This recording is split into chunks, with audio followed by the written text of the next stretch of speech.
ഉന്നം വെച്ചത് ഉമ്മൻചാണ്ടിയെയോ എന്നാണ് സൂപ്പർ പ്രൈം ടൈം ആദ്യം ചർച്ച ചെയ്യുന്നത്. ശ്രീ ശൂരനാടിനും ശ്രീ ബിന്ദുകൃഷ്ണയ്ക്കും സിദ്ദിഖിനുമൊക്കെ പരിമിതി ഉണ്ടാകാവുന്നൊരു ചോദ്യമാണ്. എന്നാൽ ഏറ്റവും ആദ്യം ചോദിക്കേണ്ട ചോദ്യവുമായതുകൊണ്ട് ശ്രീ സണ്ണിക്കുട്ടി അബ്രഹാം, ഈ പുനഃസംഘടന ഉമ്മൻചാണ്ടിയുടെ നേതൃത്വത്തിലുള്ള എ ഗ്രൂപ്പിന് എന്ത് സന്ദേശം നൽകി? ഈ പുനഃസംഘടന അല്ലെങ്കിൽ DCC പ്രസിഡന്റുമാരുടെ നോമിനേഷൻ, അത് യാതൊരു സംശയമില്ല ഉമ്മൻചാണ്ടി നേതൃത്വം കൊടുക്കുന്ന കോൺഗ്രസിലെ പ്രബലമായ ഗ്രൂപ്പിനുള്ള ഒരു തിരിച്ചടിയാണെന്ന് യാതൊരു സംശയമില്ല. അദ്ദേഹത്തിന് പരിക്കേറ്റിരിക്കുന്നു. പക്ഷേ അത് അദ്ദേഹത്തെ ഉന്നം വെച്ചുകൊണ്ടുള്ള ആ ഒരു പുനഃസംഘടനയാണെന്ന് ചോദിച്ചാൽ അങ്ങനെ ഒരു ഉന്നം വയ്പ് ഇതിനകത്ത് നമുക്ക് കാണാൻ പറ്റുന്നത്. ഞാൻ മറ്റൊരു കാര്യം പെട്ടെന്ന് വേണുവിൻ്റെ ശ്രദ്ധയപ്പെടുത്തുക. അതായത് തൊട്ട് മുമ്പാണ് യൂത്ത് കോൺഗ്രസിൻ്റെ അഖിലേന്ത്യാ കമ്മിറ്റി പുനഃസംഘടിപ്പിച്ചത്. അപ്പോൾ കേരളത്തിൽ നിന്ന് ഒരു ജനറൽ സെക്രട്ടറി ഉണ്ട്, ഒരു സെക്രട്ടറി ഉണ്ട്, രണ്ടുപേരും ഗ്രൂപ്പ് വരാം. ഉമ്മൻചാണ്ടിയുടെ വളരെ സ്വന്തം ആളുകളാണ്. അപ്പോൾ അതിൽ ഗ്രൂപ്പുകാർക്ക് പ്രതിഷേധമുണ്ടായിരുന്നു. അതൊന്നും ഇവിടെ പ്രതിഫലിച്ചു എന്നുള്ളതല്ല. അപ്പോൾ അവിടെ എ ഗ്രൂപ്പിൻ്റെ പ്രതിനിധികളെ വയ്ക്കുമ്പോൾ ഇവിടെ എ ഗ്രൂപ്പിന് എണ്ണം കുറഞ്ഞതുകൊണ്ട് ആ ഗ്രൂപ്പിന് തിരിച്ചടിയല്ല എന്ന് പറയാൻ പറ്റില്ല. ഗ്രൂപ്പിന് വലിയ ഒരു പരിക്കാണ് സംഭവിച്ചിരിക്കുന്നത്. അതേസമയം അത് ഉമ്മൻചാണ്ടി എന്ന വ്യക്തിയെ കേന്ദ്രീകരിച്ചുള്ളതാണോ എന്ന കാര്യത്തിൽ ഇപ്പോൾ നമുക്ക് എത്രത്തോളം പറയാൻ പറ്റുമെന്ന് സൂചിപ്പിക്കുന്നത് PC വിഷ്ണുനാഥിനെയും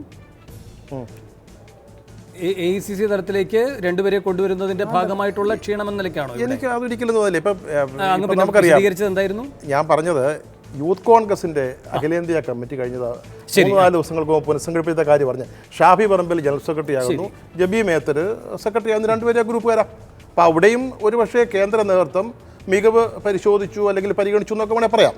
പക്ഷെ ഇവിടെ ഇപ്പം എല്ലാം ചെറുപ്പക്കാരെന്ന് പറഞ്ഞു. ഇതിലാരാ ചെറുപ്പക്കാരൻ? നമ്മുടെ ബിന്ദുകൃഷ്ണൻ ഇവിടെ ഇരിക്കുന്നു, അദ്ദേഹം ചെറുപ്പക്കാരിയല്ല എന്ന് ഞാൻ പറയാൻ ഉദ്ദേശിക്കല്ല. പക്ഷേ പുതുമുഖങ്ങൾ എന്ന് പറയാം. ഇതുവരെ നമ്മൾ കണ്ടുമടുത്ത മുഖങ്ങൾ മാറി പുതുമുഖങ്ങൾ വരുന്നു എന്ന് നമുക്കിതിനെക്കുറിച്ച് വിശദീകരിക്കാം. പക്ഷേ ഞാൻ ചോദിക്കുന്നത്, ഇതിലാരാ ഗ്രൂപ്പില്ലാത്തവർ? ഈ 14 പേര് ഓരോ ഗ്രൂപ്പിൽപ്പെട്ടവരാണ്. 14 പേരും ഓരോ ഗ്രൂപ്പിൽപ്പെട്ടവരാകുമ്പോൾ ആരാണ് ഗ്രൂപ്പില്ലാത്ത? ഗ്രൂപ്പിന് അതീതമായ എന്തൊരു തീരുമാനമാണ് ഉണ്ടായത്? ഇവിടെ സംഭവിച്ചത് എന്താണെന്ന് ചോദിച്ചാൽ, ഞാൻ ചോദിക്കട്ടെ, കോൺഗ്രസ് 3 നേതാക്കളാണ് ഇപ്പം വളരെ പരമപ്രധാനമായിട്ടുള്ളത്. അവർ 3 പേരും കൂടെ ലിസ്റ്റ് കൊടുക്കുമെന്ന് എനിക്കറിയില്ല. രമേശ് അങ്ങനെ പറഞ്ഞിരുന്നു, ചില ചർച്ചകൾ നടന്നിരുന്നു എന്നുള്ളതൊക്കെ ശരിയാണ്. ഞാൻ ചോദിക്കുന്ന, കേരളത്തിലെ കോൺഗ്രസിന് ഇന്നത്തെ സാഹചര്യത്തിൽ ഈ 3 നേതാക്കളും ചേർന്ന് ഒരു പട്ടിക തയ്യാറാക്കുന്നുവെങ്കിൽ അതല്ലേ നല്ലത്? അതിനപ്പുറത്തേക്ക് പോയിട്ട് എന്തിനാണ് കുഴപ്പങ്ങൾ ഉണ്ടാക്കുന്നത്? ഇവിടെ സംഭവിച്ചിരിക്കുന്നത്, നിങ്ങളാരുമല്ല തീരുമാനിക്കുന്നത്. ഗ്രൂപ്പുകളുടെ ലിസ്റ്റ് ഇവിടെ വേണ്ട, നിങ്ങൾ പേര് പറഞ്ഞോളൂ. ഈ തിരഞ്ഞെടുക്കപ്പെട്ട നിയോഗിക്കപ്പെട്ടവരുടെയൊക്കെ ബാധ്യതയും ഉത്തരവാദിത്വവും ഞങ്ങളോടാണ്, ഒരു ഗ്രൂപ്പ് നേതാക്കളോടും വേണ്ട. അതായത് ഞങ്ങൾ പറയുന്നവർ DCC പ്രസിഡന്റുമാരാകുന്നു എന്നൊരു സന്ദേശത്തിനപ്പുറത്ത് ഈ ഒരു പുനഃസംഘടന കൊണ്ടോ അല്ലെങ്കിൽ DCC പ്രസിഡന്റുമാരുടെ നിയമനം കൊണ്ടോ കേരളത്തിലെ കോൺഗ്രസിൽ താരതമ്യേന ചെറുപ്പക്കാരായതുകൊണ്ടും പുതുമുഖങ്ങളായതുകൊണ്ടും അവർക്ക്, ഇപ്പോൾ ശ്രീമതി ബിന്ദുകൃഷ്ണ അടക്കമുള്ളവരോട് ഞാൻ പറയുന്നത്, അവർക്ക് അവരവരുടെ ജില്ലകളിൽ സ്വാധീനം ഉണ്ടാക്കാൻ സാധിച്ചാൽ, അവരുടെ പ്രവർത്തകരെ ഒന്നിച്ച് നിർത്താൻ സാധിച്ചാൽ, പുതുമുഖങ്ങളാവർ, അവർക്ക് പുതിയ ആശയങ്ങളുണ്ടാകും, പുതിയ ചിന്തകളുണ്ടാകും. അത് പ്രയോജനപ്പെടുത്താൻ സാധിച്ചാൽ ഒരുപക്ഷെ എന്തെങ്കിലും നേട്ടം ഉണ്ടാകുന്നുള്ള. ഇതുകൊണ്ട് ഗ്രൂപ്പ് ഇല്ലാതാകാൻ പോകുന്നില്ല. ബിന്ദുകൃഷ്ണ ഗ്രൂപ്പുകാരിയായിട്ട് തന്നെ കൊല്ലത്ത് തുടരും. സിദ്ദിഖ് ഗ്രൂപ്പുകാരനായിട്ട് തന്നെ കോഴിക്കോട് തുടരും. ശരി, ശ്രീ ശൂരനാട് രാജശേഖരൻ, 14 ജില്ലകളിലും പുതുമുഖങ്ങൾ വന്നിരിക്കുകയാണ്. ഈ സണ്ണിക്കുട്ടി അബ്രഹാം ചൂണ്ടിക്കാട്ടിയതുപോലെ യുവാക്കളെന്ന് പറയേണ്ട കാര്യമില്ല, ഗ്രൂപ്പുകളില്ലാത്തവർ എന്ന് പറയേണ്ട കാര്യവുമില്ല. പക്ഷെ 14 ജില്ലകളിലും പുതുമുഖങ്ങൾ എന്നത് ഒരു പുത്തൻ ഉണർവ് ഈ പ്രസ്ഥാനത്തിന് കേരളത്തിൽ നൽകാൻ ഉതകുമെന്ന് കരുതുന്നുണ്ടോ?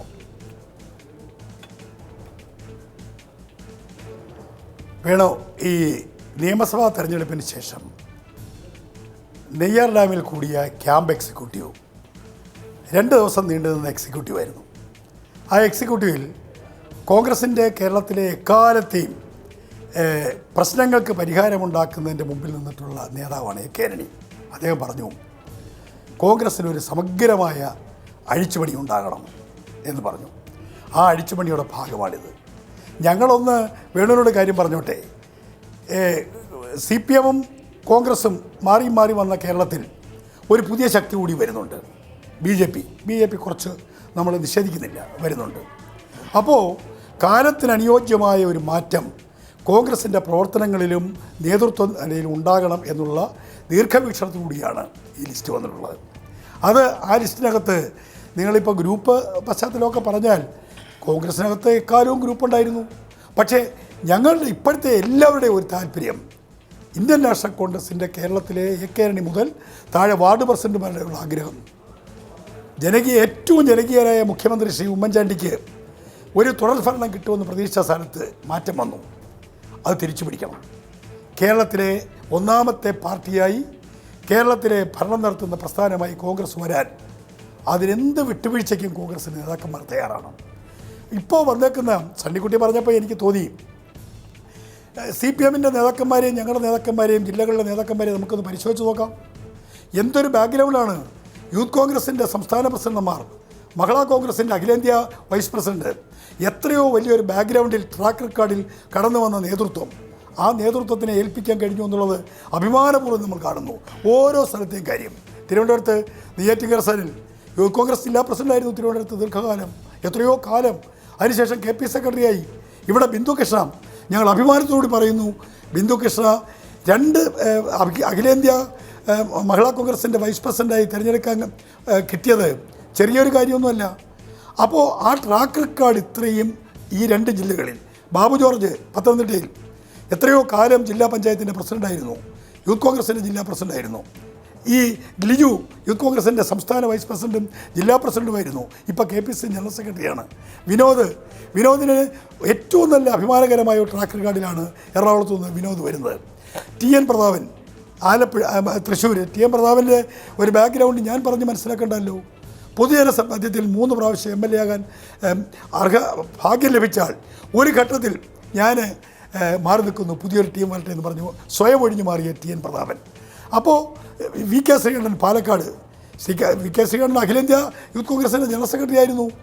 അവിടുന്ന് കഴിഞ്ഞാണ് വന്നത് കോൺഗ്രസിൻ്റെ സെക്രട്ടറി ആയിട്ട് വന്നു. സിദ്ദിഖ്, എത്ര അഭിമാനത്തോട് ഞാൻ പറയുന്നു, ചെറിയൊരു ഭൂരിപക്ഷത്തിലല്ലേ കാസർഗോഡ് പാർലമെൻറ്റിൽ സിദ്ദിഖ് പരാജയപ്പെട്ടത്. ഒരു ഘട്ടത്തിൽ KPC ജനറൽ സെക്രട്ടറി ആയിരുന്നു സിദ്ദിഖ്. ഏത് ഭാഗത്താണ്? അതുപോലെ ജോഷി ഫിലിപ്പ് കോട്ടയത്തെ ജില്ലാ പഞ്ചായത്തിൻ്റെ പ്രസിഡന്റ്, എല്ലാവരെയും, Ibrahim Kutty Kallar KPCC general secretary, ഒരു നല്ല ട്രാക്ക് റെക്കോർഡിൽ. പ്രശ്നം ശ്രീ സൂര്യനാട് രാജശേഖരൻ, ഇവരുടെയൊക്കെ ട്രാക്ക് റെക്കോർഡ് ഇതിനു മുൻപും പ്രസക്തമായിരുന്നു. പക്ഷെ കാണേണ്ടവർ കാണാതെയിരുന്നു. ഒരു പുതിയ പ്രക്രിയയിലൂടെ മാത്രമാണ് ഈ ട്രാക്ക് റെക്കോർഡിന്റെ മൂല്യം ഇപ്പോൾ സ്ഥാപിക്കാൻ കഴിഞ്ഞത്.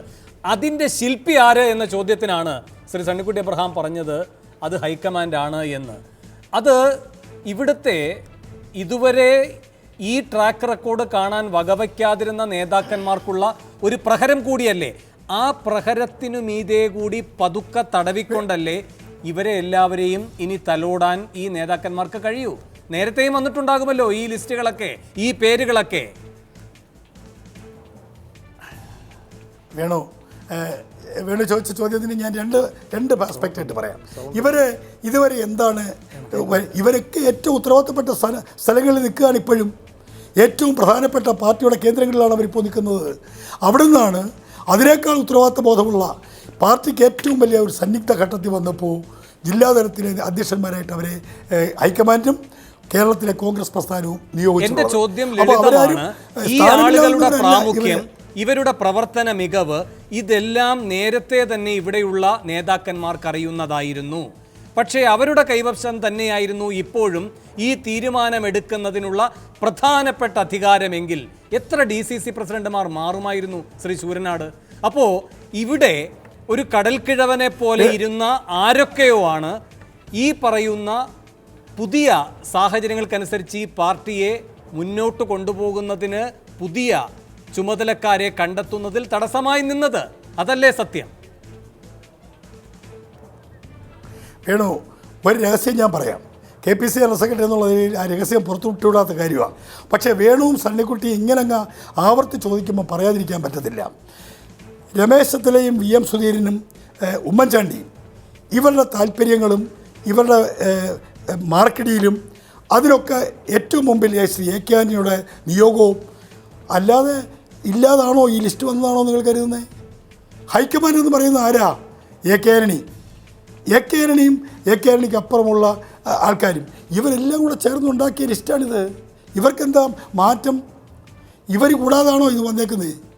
ഉമ്മൻചാണ്ടി മാറ്റി നിർത്തിയിട്ടാണോ ലിസ്റ്റ് വന്നത്? ശരി, ഞാൻ താങ്കളിലേക്ക് തിരികെ എത്താം ശ്രീ സൂര്യനാട്. വിശദമായി ചർച്ച ചെയ്യേണ്ട ഭാഗമാണ്, അതുകൊണ്ട് ഞാൻ വീണ്ടും താങ്കളിലേക്ക് തിരികെ എത്താം. ശ്രീമതി ബിന്ദു കൃഷ്ണ ഇപ്പോൾ തത്സമയം ചേരുന്നു. സിദ്ദിഖ് അല്പസമയത്തിനകം കോഴിക്കോട് സ്റ്റുഡിയോയിലെത്തും. സിദ്ദിഖ് ഇപ്പോൾ ടെലിഫോൺ ലൈനിലും പങ്കുചേരുകയാണ്. ശ്രീമതി ബിന്ദു കൃഷ്ണ, ആദ്യം പുതിയ ചുമതലയ്ക്ക് അഭിനന്ദനങ്ങൾ. എന്തുകൊണ്ട് ഈ ചുമതല താങ്കളിൽ അർപ്പിതമായി എന്നാണ് താങ്കൾ മനസ്സിലാക്കുന്നത്? അതിൽ മുഖ്യ പരിഗണനയായി വന്ന ഘടകം എന്താണ് എന്നാണ് ഒരു ആത്മപരിശോധനയിൽ തോന്നുന്നത്? തീർച്ചയായും പാർട്ടി ഒരു വലിയ ഉത്തരവാദിത്വമാണ് ഏൽപ്പിച്ചിരിക്കുന്നത്. അത് സാഹചര്യമനുസരിച്ച് അത്തരം ഒരു നിയോഗം ഉണ്ടായതിൽ ഏറെ സന്തോഷവും അതിലേറെ അഭിമാനവുമുണ്ട്. വിശേഷിച്ചും സ്ത്രീകൾ സാധാരണഗതിയിൽ കീ പോസ്റ്റുകളിലേക്ക് അധികം കടന്നു വരാറില്ല. പക്ഷേ ഇത്തരം ഒരു അവസരം തികച്ചും ഞാനത് കാര്യമായി പ്രതീക്ഷിച്ചതൊന്നുമല്ല. പാർട്ടി എന്ത് ഉത്തരവാദിത്തങ്ങൾ ഇന്നലകളിൽ ഏൽപ്പിച്ചിട്ടുണ്ടോ അതെല്ലാം കൃത്യമായി നിർവഹിച്ചിട്ടുണ്ട്. ഈ പ്രതീക്ഷിക്കാതെ പോകുന്നതിന്റെ കാരണം ഇവിടെ നിന്ന് പോയാലും അതൊക്കെ വെട്ടപ്പെടും എന്നതുകൊണ്ടാണ്. അങ്ങനെ ഈ സമയത്ത് പറയാൻ ഞാനല്ല. ഇവിടെ നിന്ന് പോയൊക്കെ തന്നെ ഓരോരുത്തരും ഓരോ പദവികളിലൊക്കെ എത്തിയിട്ടുള്ളത്. ഇല്ല, ഞാൻ അഖിലേന്ത്യാ വൈസ് പ്രസിഡന്റ് ആയത് മാത്രമേ ഇവിടുന്ന് പോകാതെ ടാലന്റ് ഹണ്ടിലൂടെ വന്നിട്ടുള്ളൂ. ബാക്കിയെല്ലാം ഇവിടുത്തെ ലീഡർഷിപ്പാണ് ഓരോ പദവികളിലും. ഒരു നിമിഷം, ഇവരെങ്ങനെയാണ് അക്കോമഡേറ്റ് ചെയ്യുന്നത്? ശ്രീ സനുക്കുട്ടി ഇബ്രാഹിം, അങ്ങേക്കറിയാം, കമ്മിറ്റികളുടെ സംഖ്യാബലം വർദ്ധിപ്പിച്ചുകൊണ്ടാണ്. അങ്ങനെ ഇവർക്ക് ചെയ്യാൻ അറിയുമായിരുന്നുള്ളൂ. അല്ലാതെ പ്രധാനപ്പെട്ട ചുമതലകളിലേക്ക് ഇവരെ എത്തിക്കാം എന്നൊരു തീരുമാനം ഉണ്ടാകാറില്ല. വേണു, അതാണ് കോൺഗ്രസിൻ്റെ ഏറ്റവും വലിയ ശാപമായിരുന്നത്. കോൺഗ്രസ് പിളരുമ്പോൾ നേരത്തെ ഒറ്റയ്ക്ക് നിന്നപ്പോൾ ഉണ്ടായിരുന്ന 14 ജില്ലകളാണ്. 14 ജില്ലകളാണ് DCC പ്രസിഡന്റുമാർ. പിന്നീട് പിളരുമ്പോൾ 28 DCC പ്രസിഡന്റുമാർ വരിക. അതനുസരിച്ച് ഭാരവാഹികളുടെ എണ്ണം ഇരട്ടിയാണ്. പിന്നീട് യോജിക്കുമ്പോൾ ഇവരെ മുഴുവൻ അക്കോമഡേറ്റ് ചെയ്യേണ്ടി വരുന്നത് കൊണ്ടാണ് തിരുനക്കര മൈതാനത്തോ അല്ലെങ്കിൽ നമ്മുടെ പുത്തരിക്കണ്ടം മൈതാനത്തോ KPCCയുടെ എക്സിക്യൂട്ടീവ് ചേരേണ്ട സാഹചര്യം ഉണ്ടായിരുന്നത്. ശ്രീമതി ബിന്ദുവിന് തുടരാം. അല്ല, അത്തരത്തിലുള്ള വിമർശനങ്ങളൊക്കെ അദ്ദേഹത്തിന് പറയാം. അത് അദ്ദേഹത്തിന്റെ അവസ്ഥ. തീർച്ചയായും ജനാധിപത്യ പ്രസ്ഥാനം എന്ന നിലയിൽ ഒരുപാട് പേരെ അക്കോമഡേറ്റ് ചെയ്യേണ്ടതായിട്ട് വരും. ധാരാളം പ്രവർത്തകർ. അത് കോൺഗ്രസിന്റെ പ്രവർത്തന ശൈലി വ്യത്യസ്തമാണ്. ഒരു കേഡർ സ്വഭാവമല്ല, ഒരു സെമി കേഡർ പോലുമല്ല. തുറന്ന ജനാധിപത്യം, ഇന്ത്യയുടെ തുറന്ന ജനാധിപത്യം പോലെ തന്നെ തുറന്ന ജനാധിപത്യ സ്വഭാവമുള്ള ഒരു രാഷ്ട്രീയ പ്രസ്ഥാനം. അതുകൊണ്ടാണ് ഇത്തരം അതുകൊണ്ടായിരിക്കാം ഇത്തരം വിമർശനങ്ങൾക്ക് ചിലപ്പോഴെങ്കിലും വിധേയമാകുന്നുള്ളൂ. പക്ഷേ പാർട്ടി അക്കാര്യത്തിൽ, പ്രത്യേകിച്ച് വിശേഷിച്ച് ഹൈക്കമാൻഡ് ആ കാര്യത്തിൽ ഒരു ശുദ്ധികലശം നടത്തണമെന്നുള്ള, അല്ലെങ്കിൽ അതുപോലെ ലീഡർഷിപ്പിന്റെ മൊത്തത്തിൽ നേരത്തെ നമ്മൾ പറഞ്ഞു ഇവിടുത്തെ ലീഡർഷിപ്പ് ഇങ്ങനെയല്ല ചിന്തിക്കും, ഇവിടുത്തെ ലീഡർഷിപ്പ് ഇങ്ങനെയാണ് ചിന്തിക്കുന്നത്. പക്ഷേ സാഹചര്യങ്ങളുടെ സമ്മർദ്ദം പോലും പലപ്പോഴും പല കാര്യങ്ങൾ ആഗ്രഹിക്കുന്ന രീതിയിൽ നടക്കുന്നില്ല. പക്ഷേ ഇപ്പോൾ ഹൈക്കമാൻഡിന് ഒരു ഇടപെടൽ വന്നതുകൊണ്ട് അതിന് ധാർമ്മികമായൊരു ഉത്തരവാദിത്തം ഹൈക്കമാൻഡ് ഏറ്റെടുക്കുന്നു. ഓരോ കാര്യങ്ങളിലും ഇടപെടലുകൾ high command day to day Kerala പൊളിറ്റിക്സിൽ ശ്രദ്ധിക്കുന്നു. അപ്പോൾ അതിനനുസരിച്ച് കാര്യങ്ങൾ നീങ്ങുന്നു. താരതമ്യേന കേരളത്തിന്റെ ചരിത്രത്തിൽ ഒരുപക്ഷെ ഒരു രാഷ്ട്രീയ പ്രസ്ഥാനത്തിന് അവകാശപ്പെടാൻ കഴിയാത്ത രീതിയിൽ, ചെറുപ്പക്കാരല്ല എന്ന് പറഞ്ഞാലും നമ്മുടെ ആയുർദൈർഘ്യം കൂടുന്നത് കൊണ്ട് ഞങ്ങളെയൊക്കെ ചെറുപ്പക്കാരെന്ന് പറയുന്നതിൽ ഒരു തെറ്റുമില്ല എന്ന് തന്നെയാണ്. ഹക്കീമൊക്കെ നല്ല പ്രായത്തിനേക്കാളൊക്കെ ഒരുപാട് ചെറുതാണ്. ഞാൻ തിരികെ എത്താം. സിദ്ദിഖും ഇപ്പോൾ തത്സമയം ചേരുന്നു. അതിനുശേഷം ഞാൻ